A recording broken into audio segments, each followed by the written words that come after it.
दोस्तों वैसे तो दुनिया के हर एक इंसान को किसी न किसी चीज़ का डर होता है। किसी को भगवान का डर होता है तो किसी को भूत का, किसी को शेर से डर लगता है तो कोई कॉकरोच से भी डर जाता है। मगर एक बड़ा फियर जो आप दुनिया के लगभग सभी मनुष्यों में देखेंगे वो है सांप का डर। सांप का नाम सुनते ही हम सबके जहन में हमेशा उसकी नेगेटिव इमेज बनती है। हम इमेजिन करते हैं एक ऐसे जहरीले जीव को जिसका काम केवल डसने के बाद अपने जहर से लोगों की या बाकी जीवों की हत्या करना होता है। और इसी खौफ की वजह से हम कई बार भगवान से ये भी मांगते हैं कि काश ये सांप एग्जिस्ट ही ना करते तो पूरी दुनिया कितनी ज़्यादा अच्छी होती। बट इच्छाओं से दूर अगर वाकई ये प्रजाति कभी विलुप्त हो गई तो इस दुनिया पर और स्पेशली इकोसिस्टम और इंसानों पर कितना बड़ा असर पड़ सकता है, ये कभी सोचने की कोशिश की है?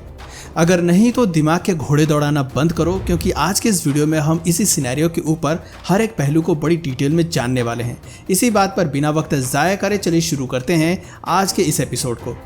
देखो, सांप का काम प्रकृति में सिर्फ जहर उगलकर लोगों को मारने तक ही सीमित नहीं रहता, बल्कि इसके 3 मेजर यूजेस होते हैं, जिनमें से सबसे पहला है एग्रीकल्चर, दूसरा है मेडिसिनल और तीसरा फूड चेन। सांप भले ही आपको बहुत ज़्यादा खतरनाक लगते हो, मगर आप जो खाना खाते हैं उसके उगने में इनका बहुत बड़ा योगदान होता है। जैसा कि हम सभी जानते हैं कि जब भी खेतों में फसल उगाई जाती है तो उस पर बहुत से छोटे छोटे जीव अफेक्ट करने लगते हैं और फसल बर्बाद करने लगते हैं, जिससे उस फसल को बोने वाले किसान का तो नुकसान होता ही है, जो कड़ी धूप में मोटी लागत लगाकर फसल उगाता है। साथ ही साथ फसल खराब होने से इनडायरेक्टली मार्केट पर जो प्रभाव पड़ता है वो सबसे खतरनाक हम कंज्यूमर्स के लिए होता है। भाई, अगर फसल खराब होगी और मार्केट में कोई कमोडिटी नहीं आएगी तो उसकी सप्लाई कम होगी और डिमांड ज़्यादा, जिससे कि उस कमोडिटी के दाम आसमान छूने लगेंगे और सारी सब्जियों और अनाजों का वही हाल होगा जो कभी हाल ही में आपने टमाटर के साथ होते हुए देखा होगा। सोचिए किस तरह से छोटे छोटे जीव आउट ऑफ कंट्रोल होने के बाद फसल बर्बाद करते हुए आपके बजट को तार तार कर सकते हैं, और ऐसी गंभीर परिस्थितियों से आपको बचाते हैं खेतों में मौजूद सांप। सांपों की डाइट हेविली रिलाई होती है warm blooded prey and other small size organisms के ऊपर, जिनमें आते हैं रोडेंट्स, रैबिट्स, अर्थवर्म्स एक्सेट्रा। अब अगर यहाँ आप देखें तो सांपों द्वारा इन स्पीशीज़ को फीड करने की वजह से इनकी पॉपुलेशन कंट्रोल में रहती है, जिस वजह से कहीं ना कहीं उन रोडेंट्स की आबादी फसलों को भी उतना नुकसान नहीं पहुँचा पाती जितना ये ओवर पॉपुलेटेड होने के बाद पहुँचाएंगी। नाउ इफ इकोसिस्टम से ये सांप अगर विलुप्त हो गया तो इन रोडेंट्स को रोकने वाले नेचर के सबसे बड़े प्लेयर की सडन कमी की वजह से ये इकोसिस्टम को डोमिनेट करने लगेंगे और एग्रीकल्चर पर बहुत गंदा इम्पैक्ट डालेंगे, जिससे फार्मर्स और कंज्यूमर्स पर बेहिसाब असर होगा। Because at the end of the day everything depends on the farmers and the food they prepare. But that's not it, because ecosystem को किसी कारण से एक सिस्टम कहते हैं, और यहीं पर आता है हमारा दूसरा पॉइंट। हमारे इकोसिस्टम में सब कुछ एक सलीके से चलता है। कौन सी स्पीशीज़ किस स्पीशीज़ को खाएगी और उससे किस तरह प्रकृति का बैलेंस बना रहेगा, ये सब इकोसिस्टम के नियम और यहाँ के उसूल डिसाइड करते हैं। इन्हीं उसूलों में सबसे इम्पॉर्टेंट प्रिंसिपल है फूड चेन का,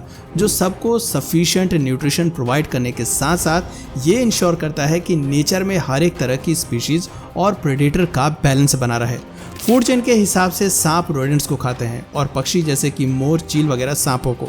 अब सांपों के चले जाने के बाद अगर बिना शिकारी के रोडेंट्स की जनसंख्या बढ़ेगी तो साथ में इनको खाने वाली प्रजातियों को सफिशिएंट अमाउंट में न्यूट्रिशंस भी नहीं मिल पाएगा, जिससे 2 पॉसिबल आउटकम्स निकलेंगे। जो स्पीशीज़ अपने सांपों पर रिलाय करने वाली डाइट से स्विच करके दूसरी स्पीशीज़ को एक्सेस ले पाएंगे वो तो अपने आप को धीरे धीरे नई डाइट के हिसाब से अडेप्ट कर लेंगे, लेकिन जो पक्षी या स्पीशीज़ किसी तरह का अल्टरनेटिव नहीं ढूंढ पाएँ या अगर उन्हें कोई अल्टरनेटिव मिला ही नहीं तो ये सांपों की कमी धीरे धीरे उनकी डेली न्यूट्रिशनल कंजम्पशन को डिस्ट्रॉय कर देगी, और आगे जाकर ऐसे ही जीव भूख की वजह से मौत के घाट भी उतर सकते हैं। Last but not the least, snakes are a humongous market economically. दुनिया भर में सांपों को अलग अलग इकोनॉमिक मेथड के लिए यूज़ किया जाता है, जिसके बारे में अगर आपसे पूछा जाए तो आपके जहन में शायद दवाओं की मार्केट ही आएगी, मगर सांपों का व्यापार इससे भी बहुत ज़्यादा बड़ा है। चीन और यूनाइटेड स्टेट्स में लोगों द्वारा ऐसे बहुत से स्नेक फार्म सेटअप किए जाते हैं जहां पर 30 लाख से भी ज़्यादा सांपों को पैदा करवा कर पाला जाता है, ताकि आगे आने वाले समय में उन्हें अच्छी वैल्यूज़ पर बेचा जा सके। कहने को तो ये बेशक एक बहुत ही गलत प्रैक्टिस है जिसमें लाखों सांपों की हत्या कर दी जाती है, मगर इस वक्त पूरी दुनिया में सांपों की डिमांड इतनी ज़्यादा है कि उनको फुलफिल करने के लिए ऐसे फार्म बड़ी मात्रा में सेटअप किए जा रहे हैं। और सरप्राइजिंगली इन फार्म्स को इतने कॉन्ट्रैक्ट मिलते हैं कि ये अच्छा खासा पैसा भी कमा रहे हैं। कैप्टोफिल, बेट्रोक्सोबिन, एक्जेंटिडाई, ज़ाइगोन्टेटाई और एप्टीफेबिटाइड ये कुछ ऐसी दवाइयां हैं जिनमें कुछ पर्टिकुलर सांपों की स्पीशीज़ का जहर मिलाया जाता है ताकि इफ़ेक्टिव रिजल्ट्स क्रिएट किया जा सके, क्योंकि सांपों के जहर में भी ऐसे बहुत से एलिमेंट्स होते हैं जो फार्मास्यूटिकल्स इंडस्ट्री में यूज़ किए जाने के बाद हमें ऐसी एसेंशियल दवाइयाँ प्रोवाइड करते हैं जिसका इस्तेमाल कई बार कैंसर जैसी बीमारियों को ठीक करने तक किया जाता है। गूगल पेटेंट्स की वेबसाइट में भी 2006 में रजिस्टर किए गए एक पेटेंट के बारे में लिखा है जिसमें यह बताया गया था कि रेटल स्नेक को अगर तब तक बेक किया जाए जब तक कि वो पूरी तरह से डिहाइड्रेट नहीं हो जाता और उसके बाद उसकी डिहाइड्रेट बॉडी को क्रश करके स्नेक पाउडर बनाया जाए तो उससे कैंसर सेल्स की ग्रोथ कम हो जाती है और कई केसेस में तो रुक भी जाती है। और ये रिसर्च एक बहुत बड़ा टर्निंग पॉइंट था क्योंकि इससे कहीं ना कहीं मेडिकल एक्सपर्ट्स को इस बात का हिंट मिला कि सांपों की बॉडी कैंसर ट्रीटमेंट की चाबी हो सकती है, जिसको अच्छे से यूटिलाइज करने पर हम अभी के लिए इस बीमारी का क्योर भी डेवलप कर सकते हैं।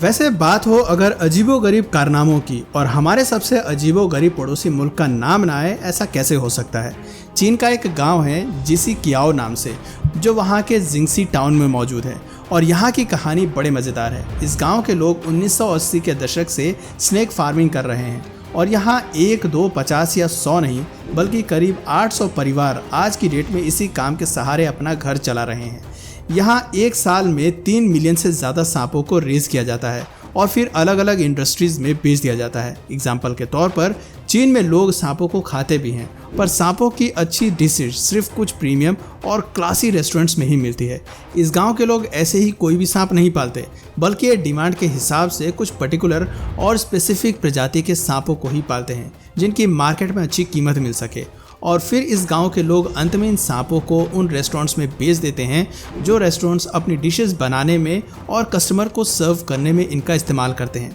इसके अलावा चीन में आज भी वहाँ की ट्रेडिशनल मेडिसिन्स को बहुत ज़्यादा अहमियत दी जाती है और इन मेडिसिन्स को क्रिएट करने के लिए सांपों को सुखाकर उन्हें अल्कोहल में डालकर प्रिजर्व किया जाता है ताकि ज़रूरत पड़ने पर उनका इस्तेमाल किया जा सके। ट्रेडिशनल मेडिसिन्स में इस्तेमाल होने वाले इन सांपों को भी भारी मात्रा में इस गांव द्वारा ही चीन के और दुनिया के अलग अलग प्रांतों में भेजा जाता है, जिस वजह से इस गांव को आज पूरी दुनिया में China's premier centre of snake farming के नाम से भी जाना जाता है।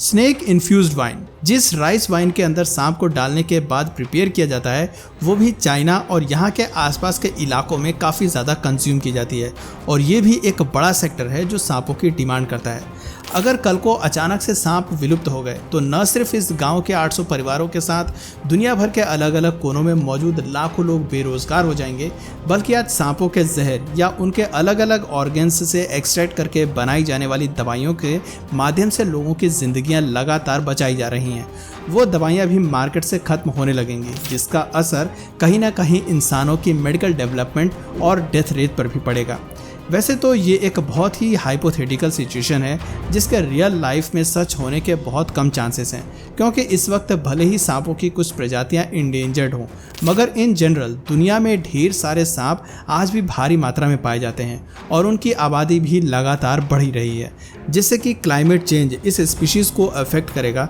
इसके आसार कम से कम अगले कुछ दशकों तक तो बिल्कुल भी न के बराबर हैं। तो दोस्तों, ये थी सांप की कहानी, जिन्हें आप भले ही कुछ न मानते हो, मगर आज आपको ये ज़रूर पता लग गया होगा कि इनके बिना इंसानों की एग्जिस्टेंस कितनी ज़्यादा खतरे में आ सकती है। इसी तरह अगर आप किसी और जानवर को लेकर भी इस तरह के वीडियो देखना चाहते हैं तो आप अपने सजेशंस हमें नीचे कमेंट सेक्शन में ज़रूर बताइए। जाते जाते आपसे एक रिक्वेस्ट है कि प्लीज़ इस वीडियो को ज़्यादा से ज़्यादा शेयर करिए, क्योंकि यूट्यूब के पॉलिसी चेंजेस की वजह से हमारे चैनल की रीच लगातार डाउन होती जा रही है, जिस वजह से इस चैनल का सर्वाइवल खतरे में आ चुका है। अगर आप चाहते हैं कि हम आपको ऐसी वीडियोस पहुंचाते रहें तो इस वीडियो को ज़्यादा से ज़्यादा शेयर करके लाइक ज़रूर करिए और कमेंट भी करिए, ताकि हमारा और आपका ये रिश्ता बरकरार रहे।